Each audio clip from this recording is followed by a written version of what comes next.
Bueno, tocayo, hemos hablado del mundo, infinitamente del mundo, avances, retrocesos. Pero fíjate, también vale la pena hablar, en esos días se celebra un aniversario más de un escritor prusiano, la vieja Prusia, que era parte de Alemania, pero que el personaje se fue a vivir a Inglaterra desde muy temprana edad, llamado Federico Engels. Y a él le tocó ver los primeros efectos nefastos de lo que fue la revolución industrial. Yo me imagino que él empezó a descubrir, pues hubo como tres síntomas muy fuertes en la revolución industrial. Hubo gente que trabajaba jornadas de trabajo insólitas, ¿no? Más de 12 horas, imagínate lo que era trabajar. La máquina que iba sustituyendo algunos trabajos o que hacía de los trabajos algo mecánico. El hacinamiento en las ciudades, de repente de golpe y porrazo crecían ciudades. Y a eso las viviendas insalubres. Entonces los primeros efectos de la revolución industrial fueron fatales. Y Federico Engels tuvo la oportunidad de ver todo eso. Él vivió mucho tiempo en Inglaterra. Y eso lo hizo ser un hombre muy perspicaz, y siendo él prácticamente un capitalista, un adinerado, tuvo un extraño corazón y presentimiento de que se iba a hacer justo del lado opuesto de esa moneda. Ya sabes de quién estoy hablando. Sí, Federico Engels, que se hizo amigo. Fíjate que de su origen Federico Engels, revisando su historia, él tenía, de chico era pensamiento conservador, muy religioso incluso. Sí, creo que sí. Se fue acercando a Hegel, que es muy importante por la cuestión de la dialéctica, que suena muy filosófico y muy avanzado, pero este pensamiento de dualidad es incluso de los indígenas, ¿no? El Tao también, ¿no? ¿No? El bueno, el malo, el oscuro y la iluminación, que no estaban muy acostumbrados porque en Europa se pensaba a veces no tan dialécticamente o tan paradójicamente. Entonces empezó a leer a Hegel, se acercó a Marx y, como tú bien dices, desde el privilegio, ¿no? Se dio cuenta de la explotación.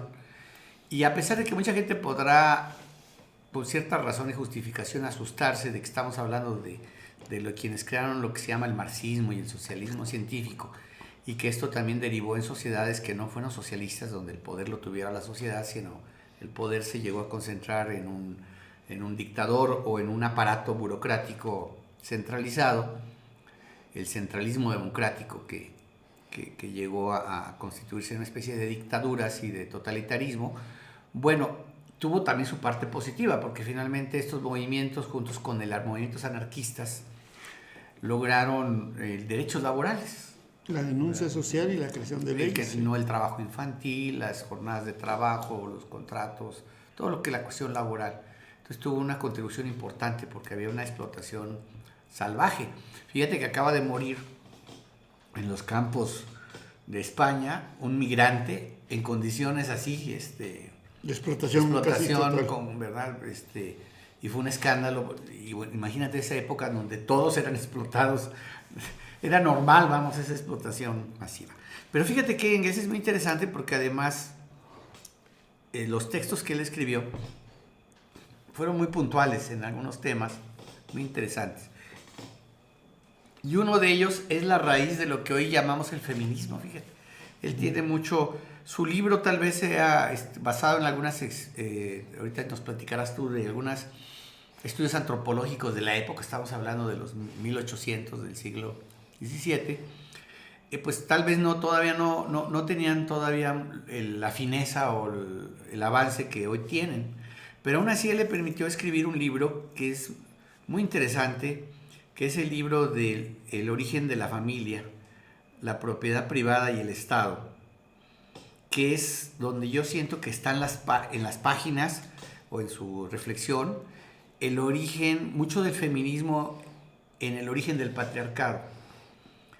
Y aunque voy a ser demasiado rápido para explicarlo, pero él descubre que antes las mujeres incluso llegaron a ser poderosas en el hubo matriarcado, porque las mujeres desarrollaron la agricultura, cuidaban a los hijos, etcétera. Había una serie de condiciones que hasta hubo matriarcado, el poder de la mujer. ¿Qué es lo que permite el patriarcado, dicho en muy poquitas palabras? El surgimiento de la propiedad privada. Cuando surge la propiedad privada, el hombre se apropia sobre todo en esa época, de tierras, de instrumentos de labranza, pero no solamente se apropia de eso, mujeres también, sino se apropia de la mujer. Se apropia de la mujer, y hay un factor: cuando tú ya te apropias de cosas que ya no es algo colectivo, que no es de la comunidad, como en el pasado, es ya mío. Entonces yo al morir se lo quiero heredar ¿a quién? A mis hijos. Claro. Y en la forma de relaciones anteriores, no sabían a veces quiénes eran los hijos, porque había esto que llamaban parejas coyunturales, o sí, algunos le llamaban promiscuidad sexual, por darle una connotación un poco ética, ¿verdad? Moralista, ¿verdad? De que ahora sí todos contra todos, y los hijos a veces no sabían quién era el papá, pero sí sabían quién era la mamá. Eso también le daba mucho poder a la mujer. Porque no sabían el papá, pero la mamá era la línea de mando, vamos a decirlo así. Sí. Y entonces ya el hombre, cuando tiene propiedad privada, dice, pues me voy a apropiar de la mujer, y esa mujer nada más va a ser mi propiedad, y por lo tanto los hijos que yo tenga con ella nada más van a ser míos, y por lo tanto yo garantizo que voy a heredar a los hijos esto. Entonces, esta apropiación de la mujer es el origen histórico del famoso patriarcado y del dominio del hombre sobre la mujer, de este rollo de todo, la virginidad, del asunto de que nada más son mis hijos. Y es la fuente original. Y entonces Federico Engels es un pensador pionero en esta reflexión de este origen, que sigue hasta la época, y termino con esta idea. Todavía hasta hace poco algunas tiendas departamentales estaban y incluso en muchos lugares era la señora de Martínez, la señora de Pérez, la señora de Mesa, la señora de Ochoa. Sí, o sea, sí, los apellidos todavía tenemos eso, eran el apellido paterno, porque había que dar el sello de que se transmitía. ¿De qué familia venía? Esto ya, incluso la legislación se ha ido modificando, ¿verdad? Al entender que, bueno, pues la mujer también tiene derechos. Pero fíjense eso es muy importante, tocayo. Fíjate que quiero destacar, no tanto la visión, pero que es importante en este caso, de que fue un promotor también del socialismo. Pero si queremos ser un poquito más justos de él, fue también todo un científico social. Porque, mira, él observa muchas tendencias en movimiento.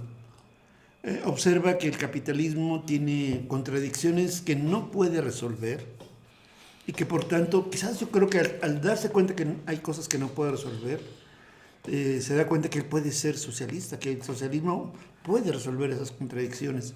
Entonces, por ejemplo, y hace un recorrido inmenso. Si tú sigues la perspectiva de Federico Engels, por ejemplo, para hacer el origen de la familia, propiedad privada y el Estado, está usando mucho a todos los antropólogos de su momento. Y yo nada más ahorita recuerdo a un tal Morgan, de origen inglés, y que estudia mucho a los iroqueses en Estados Unidos, un grupo muy, muy grande, los iroqueses. Los han pintado terribles. Engels, por cierto, no los pinta terribles. Pero luego te habla, por ejemplo, en la parte filosófica hay un texto de Engels que es muy famoso, que se llama Ludwig Feuerbach y el fin de la filosofía clásica alemana.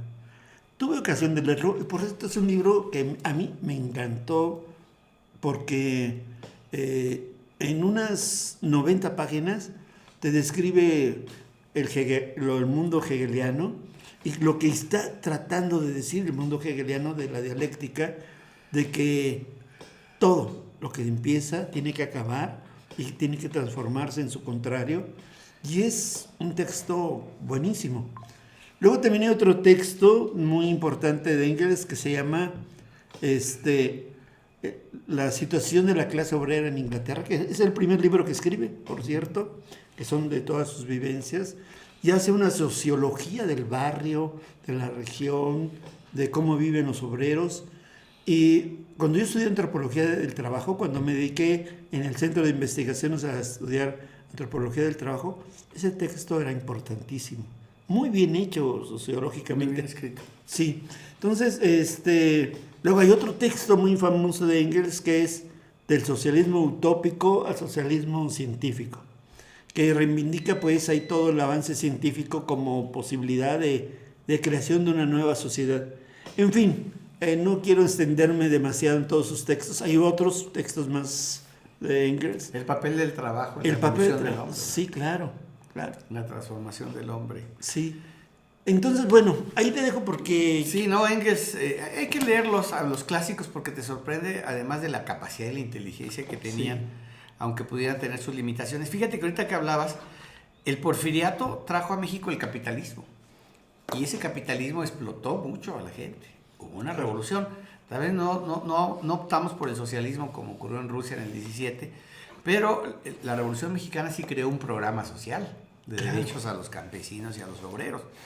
Y fíjate esta frase de Engels, una cita de Engels de hace 130 años o más: la emancipación de la mujer, o sea, la liberación de la mujer, solo será posible cuando pueda participar en la producción a gran escala social y el trabajo doméstico ya no le exija más que una cantidad insignificante de su tiempo. Esto es cierto, en el siglo XX la principal revolución social fue la irrupción de las mujeres en el campo laboral, obviamente también en las escuelas, y obviamente que hoy está en discusión el trabajo doméstico, donde también pues, los hombres debemos de contribuir al trabajo doméstico. Tocayo, vamos a retomar otro día a otro clásico. Esos temas, ¿verdad? Sí, esos temas. Sí. Pero esa sería nuestra contribución. No hay que asustarse, hay que leerlos.